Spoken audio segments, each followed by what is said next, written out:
எல்லோருக்கும் வணக்கம். நான் உங்கள் கோவிந்த். நான் ஆம்பி அண்ட் ஐஆர்டிஓட சர்டிஃபைடு அட்வைசர். பணமுதிரீடு சேனலுக்கு உங்கள் அனைவரையும் வரவேற்கிறேன். கடந்த வாரம் மார்க்கெட் எல்லாத்தையும் பயங்கரமாக மிரட்டுனுச்சுன்னே சொல்லலாம். கடந்த 5 வாரமாக பார்த்தீங்கன்னா மார்க்கெட் வந்து கண்டினியூஸாக செல் ஆஃப் ஆகிட்டு இருக்கு. இருந்தாலுமே நம்ம லாஸ்ட் வீக் பேசின மாதிரியே 24,450 இன்னும் பிரேக் ஆகலை. ஸோ அது நியரஸ்ட்டாக தான் இருக்குது. இன்னும் ஒரு 100-150 புள்ளிகள் தான் இருக்குது அந்த இடத்துக்கு மார்க்கெட் டச் பண்ணுறதுக்கு. ஸோ அந்த இடத்த சப்போர்ட் எடுக்குமா இல்லை அகைன் அதை பிரேக் பண்ணிவிட்டு அடுத்த சப்போர்ட் நோக்கி போகுமாங்கிறத நம்ம வெயிட் பண்ணி தான் பார்க்கணும். இந்தியாவுக்கு ஆகஸ்ட் 1 ட்ரம்ப்போட டேரிஃப் போட்டிருக்கிறாங்க. ஸோ அதெல்லாம் மார்க்கெட் வந்துட்டு எடுத்துகிட்டு ஒரு பியர் கண்ட்ரோலில் இருக்குது இப்போதைக்கு. பட் ஸ்ட்ராங்காக சப்போர்ட்டுன்னு பார்த்தீங்கன்னா 23,800 பிரேக் பண்ணாத வரைக்கும் மார்க்கெட் வந்து புல் கண்ட்ரோலில் தான் இருக்கும். பயப்பட தேவையில்லை. எனிவே மார்க்கெட் ஆல் டைம் ஹையிலிருந்து ஒரு 17% கரெக்ட் ஆகிட்டு அகைன் ஒரு 17% ரெக்கவரி ஆகிட்டு இப்போ 5% செல் ஆஃப் நடந்திருக்கு. நம்ம ஆல்ரெடி பேசுகிறது தான் எவ்ரி 5% கரெக்ஷனில் நம்மளோட இன்வெஸ்ட்மெண்ட்டை பகுதியாக பிரித்து ஸ்டார்ட் பண்ணலாம். புது இன்வெஸ்டர் இதெல்லாம் ஒரு வாய்ப்பாக யூஸ் பண்ணிக்கலாம். இப்போ நான் டே சார்ட்டில் கன்வெர்ட் பண்ணுறேன். இந்த 24,450 மார்க்கெட் சப்போர்ட் எடுக்கிறதுக்கு அதிகமான வாய்ப்பு இருக்குன்னு ஏன் நம்ம திரும்ப பேசிகிட்டு இருக்கோங்கிறதுக்கு இந்த சார்ட்டை பார்த்தோன்னே உங்களுக்கு புரியும். இங்கே பார்த்தீங்கன்னா மல்டிபிள் டைம் இந்த இடத்த சப்போர்ட் எடுத்திருக்கு. இதுக்கு முன்னாடி ரெசிஸ்டன்ஸாகவும் இருந்து அதை ஸ்ட்ராங்காக பிரேக் பண்ணியிருக்கு. ஸோ அதனால் இந்த இடம் வந்து மார்க்கெட்டுக்கு ஒரு க்ரூஷியல் சப்போர்ட்டாக இருக்கும். ஸோ இதை பிரேக் பண்ணால் அடுத்த செல்லிங்க்கு ரெடி ஆகிடும் 23,800 தான். ஸோ ஆனாலுமே 23,800 பிரேக் பண்ணாத வரைக்கும் மார்க்கெட் வந்து புல் கண்ட்ரோலில் தான் இருக்கும். பேர் கிடையாது. மார்க்கெட் புல் ட்ரெண்டில் தான் இருக்கும். ஸோ 23,800 பிரேக் பண்ணால் தான் நம்ம மார்க்கெட் வந்து ட்ரெண்டு சேஞ்ச் ஆகுதாங்கிறத பற்றி யோசிக்கவே செய்யணும். அது வரைக்கும் மார்க்கெட் வந்துட்டு சப்போர்ட் எடுத்து திரும்புறதுக்கு தான் அதிகமான சான்சஸ் இருக்குது. அடுத்தது பேங்க் நிஃப்டிலையுமே இப்போ லாஸ்ட் வீக் ஒரு செல் ஆஃபோட தான் முடிஞ்சிருக்கு. பட் இருந்தாலுமே இந்த 55,200ங்கிறது ஒரு ஸ்ட்ராங் சப்போர்ட்டாக இருக்கும். டேயில் பார்த்தீங்கன்னா அதுதான் ப்ரீவியஸ் லோ. ஸோ அந்த லோ பிரேக் பண்ணால் மார்க்கெட் அதனோட ஆல் டைம் ஹையான 53 and 54,000 இந்த ரேஞ்சில் ஏதாவது ஒரு இடத்துல வந்து அகைன் சப்போர்ட் எடுக்கும். மார்க்கெட் வந்து நிஃப்டி 24,450 பிரேக் பண்ணால் பேங்க் நிஃப்டி இந்த 55,200 பிரேக் பண்ணியிருக்கோம். ஸோ ரெண்டுமே அடுத்த லோவுக்கு போயிட்டு சப்போர்ட் எடுத்து வரதுக்கான சான்சஸ் இருக்குது. ஸோ இதுவுமே இப்போ ஒரு 500 பாயிண்ட்ஸில் சப்போர்ட் பக்கத்தில் தான் இருக்குது. இது செல் ஆஃப் ஆகுது, அதாவது மார்க்கெட் வந்து ட்ரெண்டு சேஞ்ச் ஆகுதுன்னா இந்த 53,500 பிரேக் பண்ணால் தான் ட்ரெண்டு சேஞ்ச் ஆகும். ஏன்னா பாருங்கள் அதனோட ஆல் டைம் ஹை இதுக்கு முன்னாடி எதை பிரேக் பண்ணி மார்க்கெட் மேலே போயிட்டுருக்குன்னா இந்த 53,500. ஸோ இதை பிரேக் பண்ணால் தான் நம்ம பேங்க் நிஃப்டியோட ட்ரெண்ட் சேஞ்சிங் ஆகிறதுங்கிறத நம்ம கன்ஃபார்ம் பண்ணலாம். ஸோ அடுத்து பார்க்குறது சென்செக்ஸ் பார்த்தீங்கன்னா சப்போர்ட் நியரஸ்ட் வந்துருச்சு. ஸோ சென்செக்ஸோட சப்போர்ட் பார்த்தீங்கன்னா 80,350. இப்போ மார்க்கெட் 80,600 இருக்குது. ஒரு 350 பாயிண்ட்ஸ் அவையில் தான் இருக்குது சப்போர்ட் எடுக்கிறதுக்கு. ஸோ இந்த சப்போர்ட்டை நிஃப்டி 24,450 சப்போர்ட் எடுத்தால் சென்செக்ஸ் வந்துட்டு 80,350 சப்போர்ட் எடுக்கும். ஒருவேளை இந்த சப்போர்ட் லைனை பிரேக் பண்ணுதுன்னா அடுத்த சப்போர்ட் சென்செக்ஸ் பார்த்தீங்கன்னா 78,700 இருக்குது. ஸோ 78,700 பிரேக் பண்ணால் தான் இது வந்து ட்ரெண்டு சேஞ்ச் ஆகுதுன்னே நம்ம யோசிக்கணும். அது வரைக்கும் இதுவும் புல் கண்ட்ரோலில் தான் இருக்கும் சென்செக்ஸும். அடுத்ததாக பார்க்குறது ஐடி செக்டர். ஐடி இண்டெக்ஸ் நான் ஆல்ரெடி பேசியிருந்தேன். இந்த மார்க்கெட்டோட அதிகமான கரெக்ஷனுக்கு இப்போ மார்க்கெட் இவ்வளோ வாலடைலாக இருக்கிறதுக்கு காரணம் ஐடி செக்டரோட ஃபால் தான். இங்கே பார்த்தீங்கன்னா தெரியும் கண்டினியூஸாக 4 வாரமாக ஐடி செக்டர் வந்து செம்மையாக ஃபால் ஆகிட்டுருக்கு. ஸோ டிராஸ்டிக்கலாக ஃபால் ஆகிட்டுருக்கு.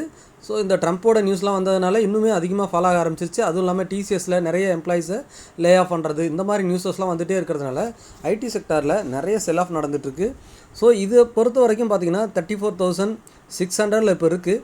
அடுத்து இது ஸ்ட்ராங் சப்போர்ட்டுன்னா ரவுண்ட் ஃபிகராக இது 31,000 தான் இது அதிக சப்போர்ட் இருக்குது. ஸோ இன்னும் ஒரு 3,500 பாயிண்ட்ஸு கீழே தான் அதனோட ஸ்ட்ராங் சப்போர்ட்டே இருக்குது. அந்த இடத்து வந்தால் ஒரு சூப்பர் இன்வெஸ்ட்மெண்ட் ஆப்பர்ச்சுனிட்டியாக பார்க்கலாம். பட் எனிவே நம்ம திரும்பவும் சொல்கிறது தான் எக்ஸாக்ட் பாட்டம்ங்கிறத மார்க்கெட்டில் யாராலையும் பிடிக்க முடியாது. ஒவ்வொரு கரெக்ஷன்லையும் பார்ட்டாக இன்வெஸ்ட் பண்ணுறது தான் புத்திசாலித்தனமாக இருக்கும். நம்ம டிப்புக்காக வெயிட் பண்ணி இந்த லோவில் தான் இன்வெஸ்ட் பண்ணுவேன்னு வெயிட் பண்ணோன்னா சில சமயம் மார்க்கெட் அந்த லோ வராமலே போகிறதுக்கும் வாய்ப்பு இருக்குது. ஸோ ஐடி செக்டாரை பொறுத்த வரைக்கும் இதுக்கப்புறம் வரக்கூடிய ஃபால் எல்லாமே ஒரு ஆப்பர்ச்சுனிட்டியாக யூஸ் பண்ணலாங்கிறது என்னோடய கருத்து. அடுத்தது நம்ம பார்க்குறது ஃபார்மா இண்டெக்ஸ் பார்த்திங்கன்னா லாஸ்ட் வீக் ஒரு பயங்கரமான செல்லிங் நடந்திருக்கு. இருந்தாலுமே அது ப்ரீவியஸ் ரெசிஸ்டன்ஸ் பக்கத்தில் வந்திருக்கு. அதாவது ப்ரீவியஸாக ரெசிஸ்டன்ஸாக இருந்தது, இப்போ சப்போர்ட்டாக மாறி இருக்குது. இந்த 22,000ங்கிறத ரொம்ப நாள் பிரேக் பண்ண முடியாமல் இருந்தது. அதை பிரேக் பண்ணி தான் ஒரு ரேலி வந்துச்சு. இப்போ நான் இதை உங்களுக்கு டே சார்ட்டில் கன்வெர்ட் பண்ணுறேன், ஈஸியாக புரியும். பார்த்திங்கன்னா தெரியும் இந்த ஜோனை பிரேக் பண்ண முடியாத ரொம்ப நாள் கிளியர் இருந்துச்சு. இந்த ஜோனை பிரேக் பண்ணதுக்கப்புறம் தான் இந்த 20,000 பிரேக் பண்ணி நல்ல ரேலி திரும்ப மார்க்கெட் எங்கே வந்துருக்குன்னா இந்த 22,000 டச் பண்ணியிருக்கு. ஸோ இந்த 22,000 பிரேக் பண்ணி அகைன் கீழே வந்துச்சுன்னா ஒரு செல்லிங் வரதுக்கு வாய்ப்பு இருக்குது. மந்த்லி கேண்டிலில் பார்த்தாலும் ப்ரீவியஸ் மந்தோட லோவை இன்னும் ஃபார்மா இண்டெக்ஸ் வந்து கட் பண்ணல. என்ன தான் செல்லிங் நடந்தாலும் ப்ரீவியஸ் மந்தோட லோவை கட் பண்ணல. இங்கே வீக்லியில் வச்சு காட்டுறேன் பாருங்கள். வீக்லியிலையுமே அது அந்த ரெசிஸ்டன்ஸ், அதாவது ப்ரீவியஸ் ரெசிஸ்டன்ஸ் இப்போ சப்போர்ட்டாக இருக்குது. அந்த சப்போர்ட் ஜோனில் தான் இருக்குது. இந்த சப்போர்ட் ஜோனை அக்ரெசிவாக இன்னும் பிரேக் பண்ணால் தான் செல் ஆஃப் நடக்கும். நிஃப்டி பேங்க் நிஃப்டி சென்செக்ஸ் இதெல்லாம் சப்போர்ட் எடுத்துருச்சுன்னா ஃபார்மாவும் திரும்ப சப்போர்ட் எடுத்து ரைஸ் ஆகிறதுக்கு வாய்ப்பு இருக்குது. அடுத்து பார்த்தீங்கன்னா ஆட்டோ இண்டெக்ஸ் நம்ம எக்ஸாக்டாக எந்த மாற்றமும் இல்லை, உங்களுக்கு செல்லிங் நடக்கிற மாதிரி இருந்திருக்கும். ஆனால் ஏறக்குறைய இப்போ 10 வாரங்களாக இந்த பாக்ஸுக்குள்ளேயே தான் இருக்குது. ஏறக்குறைய 10 வாரங்கள் ஆகிடுச்சு. இந்த பாக்ஸை விட்டு மேலேயும் போகலை, கீழேயும் வரல. ஸோ அப்படின்னா என்ன அர்த்தம், அடுத்த ஒரு செல்லிங்கோ இல்லை புல்ரனோ எதில் வரப்போகுதுன்னா ஆட்டோ இண்டெக்ஸில் தான் வரப்போகுது. இதை பிரேக் பண்ணால் ஆட்டோ இண்டெக்ஸி அடுத்த ஒரு பயங்கரமான ரேலி இருக்கும். எஃப்எம்சிஜி பார்க்கலாம். ஸோ எஃப்எம்சிஜியும் 58,000ங்கிற மேலே ரெசிஸ்டன்ஸை பிரேக் பண்ண முடியல, கீழே 54,000 சப்போர்ட்டாக இருக்குது. ஸோ இந்த 54,000 அண்ட் 58,000 இந்த 4,000 பாயிண்ட்ஸுக்குள்ளே தான் இருக்குது. ஸோ இது ஏதாவது ஒரு சைடு பிரேக் ஆகும்போது தான் அடுத்த புல்ரன் ஸ்டார்ட் ஆகும், இல்லை கீழே இன்னும் செல் ஆஃப் நடக்கும். செல் ஆஃப் நடத்துறதுக்கு ரொம்ப வாய்ப்பு கம்மி. ஏன்னா எஃப்எம்சிஜி கீழே 54,000 சப்போர்ட் எடுத்து அகெயின் பயங்கரமான ஒரு ரேலியில் கிரீன் கேண்டில் விழுந்திருக்கு. ஸோ இந்த பாக்ஸை எப்போ பிரேக் அவுட் ஆகுதோ அப்போ இதுவும் அடுத்த புல்ரனுக்கு ஸ்டார்ட் ஆகிடும். அடுத்தது மெட்டல் செக்டார் பார்த்தலாம். மெட்டல் செக்டாரும் பார்த்தீங்கன்னா ஒரு ரேஞ்ச் பவுண்டில் தான் இருக்குது. இப்போதைக்கு மேலே 9,500, கீழே 9,100. ஸோ இந்த ரேஞ்சுக்குள்ளே தான் இருக்குது. ஸோ திரும்பவும் அந்த சப்போர்ட் பக்கத்தில் வந்துருக்கு. 9,100 and 9,000 கரெக்டாக எக்ஸாக்டாக 9,000 வச்சுக்கோங்க. 9,000 அந்த சப்போர்ட் பக்கத்தில் தான் வந்துருக்குது. ஸோ இந்த சப்போர்ட்டை பிரேக் பண்ணால் செல் ஆஃப் நடக்கும், இல்லை சப்போர்ட் எடுத்துருச்சு அப்படின்னா அகைன் மேலே போக ஆரம்பிச்சிடும். தென் இப்போ செல்லிங் அதிகமாக நடக்கிறது பார்த்தீங்கன்னா மிட் கேப் இண்டெக்ஸில் நடந்திருக்கு. மிட் கேப் ஸ்டாக்கில் தான் அதிகமான செல்லிங் நடக்குது. ஏன்னா ப்ரீவியஸ் மந்தோட லோவை கட் பண்ணியிருக்கு. இங்கே பார்த்தீங்கன்னா நம்ம போட்டிருக்க அந்த சப்போர்ட் லைனை 57,000 பிரேக் பண்ணி கீழே வந்திருக்கு. இதை நான் வந்துட்டு மந்த்லி கேண்டில் வச்சாலும் பாருங்கள், ப்ரீவியஸ் மந்தோட லோவை கட் பண்ணி கீழே வந்திருக்கு. ஸோ இதில் வந்துட்டு இன்னும் ஒரு 2-3% ஃபாலோ வரதுக்கு அதிகமான சான்சஸ் இருக்குது.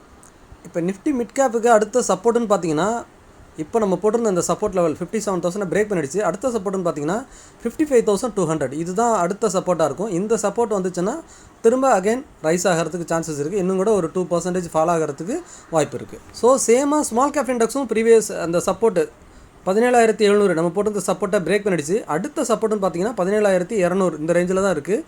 ஸோ இந்த இண்டெக்ஸும் பார்த்தீங்கன்னா அரௌண்ட் ஒரு 3% வரைக்கும் ஃபாலோ ஆகிறதுக்கு சான்சஸ் இருக்குது. இந்த 2-3% மிட் அண்ட் ஸ்மால் கேப் இறங்கினாலுமே அங்கே சப்போர்ட் எடுக்கிறதுக்கு அதிகமான சான்சஸ் இருக்குது. அடுத்து பிஎஸ்சி பேங்க் பார்த்துடலாம். பிஎஸ்சி பேங்க் இண்டெக்ஸ் பார்த்தீங்கன்னா கரெக்டாக எக்ஸாக்டாக அது சப்போர்ட் லெவலுக்கு வந்திருக்கு. 6,770 இது வந்து நம்ம ஆல்ரெடி போட்டிருந்த அந்த ஜோனை பிரேக் பண்ணிவிட்டு மேலே போயிருந்தாங்க. ஆனால் மேலே ஒரு ரெசிஸ்டன்ஸ் இருந்ததுனால அந்த இடத்துல 7,000 அந்த 280 அந்த ரேஞ்சில் ஒரு ரெசிஸ்டன்ஸ் இருந்தது. அதை தொட்டுட்டு திரும்ப அகைன் அந்த ரேஞ்சுக்குள்ளே வந்திருக்கு. பட் இப்போ இருக்கிற இடமே பிஎஸ்சி பேங்க் இண்டெக்ஸு ஒரு சப்போர்ட்டில் தான் இருக்குது. ஸோ இதை பிரேக் பண்ணுறதுக்கு வாய்ப்பு கம்மி. ஸோ சப்போர்ட் எடுக்கிறதுக்கு தான் சான்சஸ் இருக்குது. வெயிட் பண்ணி பார்ப்போம். ஏன்னா இந்த மந்த்லி கேண்டிலில் பார்த்தாலுமே உங்களுக்கு ப்ரீவியஸ் மந்த்து கேண்டிலில் பிரேக் பண்ணியிருந்தாலுமே அதுக்கு முன்னாடி அதாவது ஜூன் மந்த் கேண்டிலோட லோ வந்துட்டு நியரஸ்ட்டாக இருக்குது. ஸோ அந்த ஜூன் மந்த் கேண்டிலோட லோவை சப்போர்ட் எடுக்கிறதுக்கு அதிகமான சான்சஸ் இருக்குது. ஸோ செல்லிங் வரதுக்கு பிஎஸ்சி இண்டெக்ஸில் என்னை பொறுத்த வரைக்கும் வாய்ப்பு கொஞ்சம் குறைவாகவே பார்க்குறேன். நான் சொன்ன இந்த விஷயங்கள்லாம் வச்சு நீங்கள் முதலீடு பண்ணுறதுக்கு முன்னாடி உங்களோட ஃபினான்ஷியல் அட்வைசரை கட்டாயமாக டிஸ்கஸ் பண்ண மறந்துடாதீங்க. நான் AMFI register mutual fund distributor, அதாவது association of mutual fund in இந்தியாவில் பதிவு பெற்ற மியூச்சுவல் ஃபண்ட் டிஸ்ட்ரிபியூட்டர் மற்றும் ஐஆர்டிஏயோட சர்டிஃபைடு இன்சூரன்ஸ் அட்வைசர்.